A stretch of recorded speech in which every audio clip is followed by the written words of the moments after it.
3 years ago, I was working a cannabis job, Monday through Saturday, 50-hour weeks, $5,000 a month. It didn't matter how hard I worked. My salary didn't reflect any of it. I knew if I kept trading my time for money, I wasn't going to achieve my goals before 30. In March 2025 and March 2026, my Airbnb business did $1.12 million in revenue in a single month, and I don't own a single property. I'm going to tell you exactly how that happened. Not the clean version where everything works out, the whole thing. The 100 to 200 rejections, the Zoom calls where my voice was literally shaking, the moments where people around me were worried I was moving too fast, all of it because I was a normal guy, computer science degree, regular job, zero real estate background. If I can do this, this matters to you. My name is Kevin Leong. I run a 186 unit Airbnb arbitrage portfolio. Stick with me to the end and I'll show you exactly what I did, why most people quit before it works, and what this model actually looks like when it's actually running. Let me take you back to 2022. Cannabis facility manager. $5,000 a month. Not bad on paper. But here's the thing. 6 days a week. If I had something going on, I figured it out around the schedule. Not the other way around. The job came first. Always. The income had a ceiling. It didn't matter how hard I worked. My time was already maxed out. There was nothing I can do to change the outcome.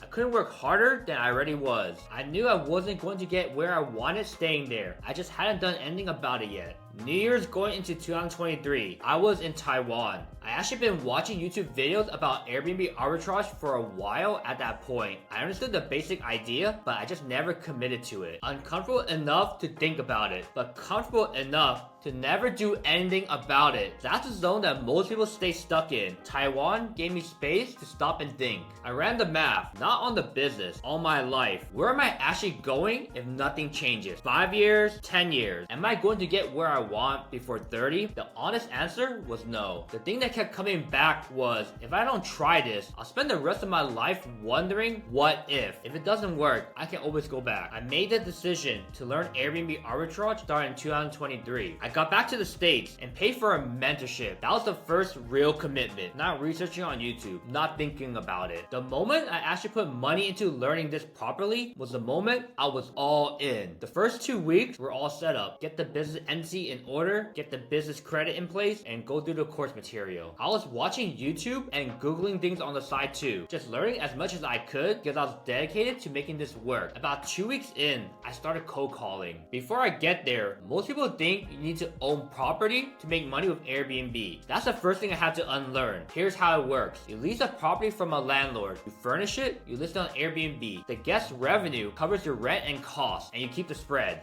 If you're paying $2,000 in rent and you bring in $4,000 through Airbnb, you make the difference minus operating costs. No property ownership required. Simple to learn, but not easy. I understood the model and I believed it could work. And I want to be honest about something before I get into the cold calling. The next 30 to 45 days were the hardest part of this entire journey. Harder than any month I've had since. Zero sales background. I've never done anything like this before, so I read off a script. I had nothing else. 20 calls a day. Pulling properties off Zillow. Building a spreadsheet. Through one by one. I picked multiple cities to target. States with lenient short-term rental regulation. Milwaukee was one of them. Here's how I came across Milwaukee. I followed basketball and knew that the Milwaukee Bucks was an NBA team there. My thinking was very simple. A city doesn't get an NBA team unless there's real demand there. I pulled the data on AirDNA and the numbers made sense. Lenient regulations. A city with real demand. That was enough and the logic held up. Here's what those calls actually felt like. I was worried the whole time they could see right through me. Property managers,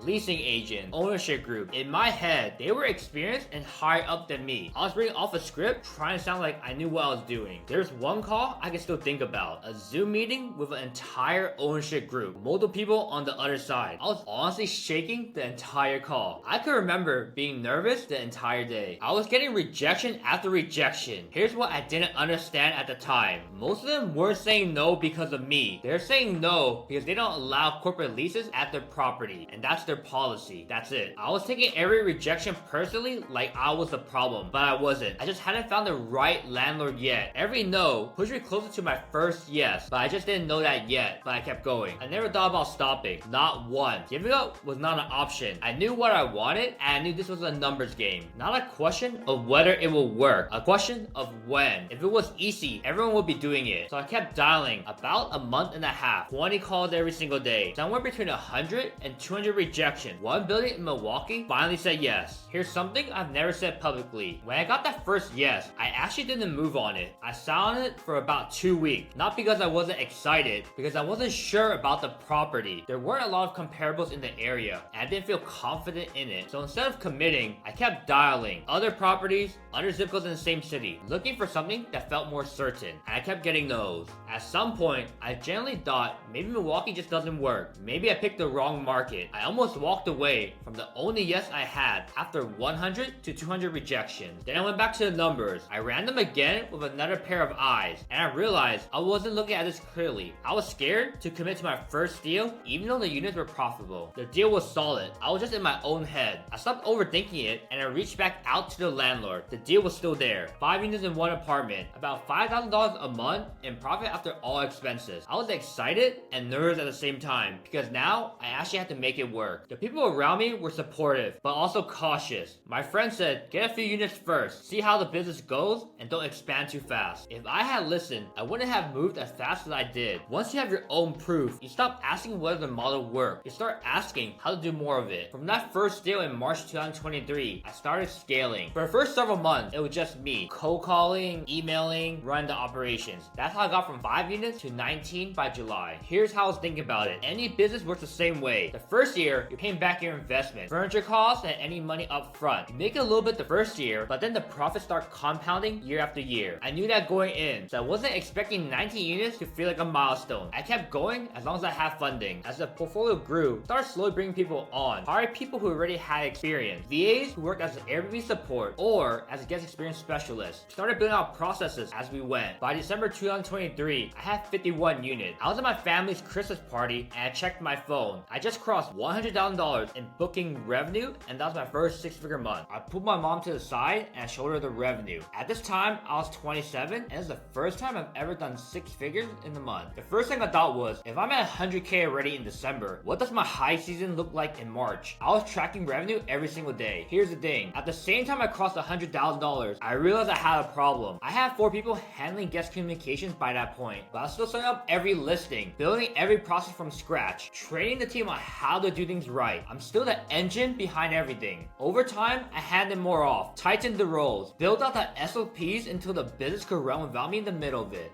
Early 2024, I landed a 30-unit deal, and I broke even in about a month and a half. Rent concessions from the landlord, right timing in the season, bought used furniture to keep my costs down. That was the fastest I ever got my investment back. That deal alone proved something I already believed. When this model is set up correctly, it's a cash machine. Fast payback, real margins. By March 2024, I was at 81 units. I generated over $432,000 in a single month. Just 1 year in, over $400,000 in 1 month. My thought at that moment was, this is before I'm fully broken even on every unit. I can't imagine what next year will look like when it's all profit. A lot can change in 1 year. From that point on, every unit I added was set up remotely. I never flew out for each project. Never had to. The system and the team was able to handle it. I just kept going, securing funding, negotiating deals, building the team, put my head down. Most people around me didn't know how fast I was moving, and by the end of 2024, I was at 184 units. Honestly, it was hard to believe that many units and that much funding. But that's what happens when you stay in execution mode and don't stop to second guess yourself. In February 2025, I generated around $900,000 in revenue in a single month. I knew March was going to cross 7 figures. It was the peak season, and the numbers were already pointing in that direction. The whole month, I was refreshing the dashboard every day, watching the numbers climb. A few days after March ended, final numbers came in, $1.12 million in revenue. I bought some champagne and drank a few glasses with my girlfriend and my housemates. Nothing crazy. I'm not the type to overreact, but I sat there thinking, 2 years, $5,000 a month to 7 figures in a single month. I was glad I took the bet. Glad I didn't stop when my voice was shaking on those calls. Glad I went back to that Milwaukee deal instead of walking away. 186 units, 5 to 10 hours a week. Today, I have 16 virtual assistants handling day-to-day operations, guest communications, issue resolution, coordination. All of that is handled. The business runs on a system. I am not required for every decision or task. New units get set up remotely and a team handles it. I can choose my schedule and what I want to do every day. That was always the goal. To never be location dependent again, to not have someone else's schedule control my life. $5,000 a month with no upside. That was literally 3 years ago. Now the business runs itself whether I'm working or not. That's what I was building towards the entire time. Not just more units, but a business that makes money without me. I want to close with something. I wasn't special. Computer science degree, regular jobs, no real estate background, no sales background, physically shaking on those calls.